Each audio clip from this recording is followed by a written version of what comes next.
मालकानगिरी जिला एमबी 26 गांव में व्यापक पोड़ा जला पर आज सेठारे 10 कंपनी सीआरपीएफ जवान मुतयन होती। पूर्व एमबी 26 गांव में सीआरपीएफ ओएसएपी आईआरबी और ओडिशा पुलिस 20 प्लाटून पुलिस मुतयन होती।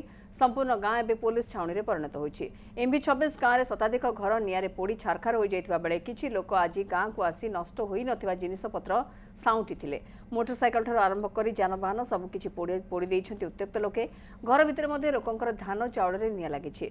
भयभीत अवस्था एमबी 26 गांव लोके अन्य गांव को चली जाइछन्ति। जीवन बंचाई मनुष्य सिना चली जाइछन्ति हेले निरीह गृहपालित पशु पक्षी एबे अनाहार रे छटपट होउथवा देखिया मिलिछि। सेबडे कड़ा सुरक्षा व्यवस्था मध्य मुंडविहीन मृतदेह राखालगुड़ा गांव में पहुंचा पर शव सत्कार प्रक्रिया आरंभ होइछि। जिलार सबु वर्गर आदिवासी नेता उपस्थित में महिला निज चाष जमी में शव सत्कार करा जाइछि। दक्षिण पश्चिमांचल डीआईजी मालकानगिरी एसपी और जिलापाल उपस्थित में शव सत्कार होइछि। संध्यारे उभय गोष्ठीर लोकंकु नै शांति बैठक कराजिबो बोली जिलापाल कहिसथि।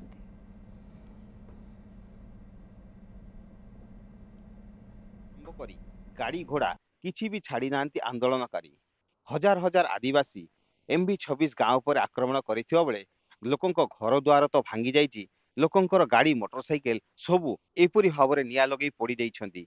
सबु जगार एबे केउठी मोटरसाइकेल पाउंस ही पड़िछि तो आउ केटी ऑटो रिक्शा आ बड़ कार जान ए सबु वर्तमान नियारे पड़ी होई जळुछि। गारे एबे भी निया लागि रहिथिबा बेले निया आयत्त करिया पई केही नाहांती। कारण समग्र गाँ एबे जनशून्य। लोक माने केबे पुणी निज गाँ को फेरिबे ताहा एबे सबुठारु बड़ प्रश्नवाची।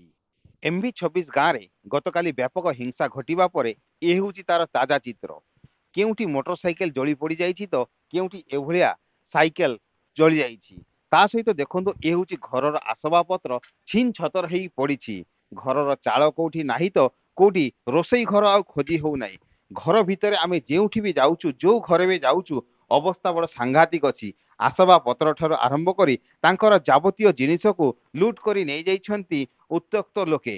तेबे आज सकाळे किछि लोक निज गाँ को फेरिछन्ती आ निजर जो जिनिस पत्र अंडाळीबारे लागिछन्ती किंतु किछि भी खोजी पाउ नांती। मो सहित किछि लोक अछन्ती जे वर्तमान गाँ रे पहुंचीतिले। गाँ जनशून्य तथापि सेठी पहुंचीतिले किछि देखिया पई। किंतु आसिया परे दादा आपण कोन देखुछन्ती स्थिति वर्तमान?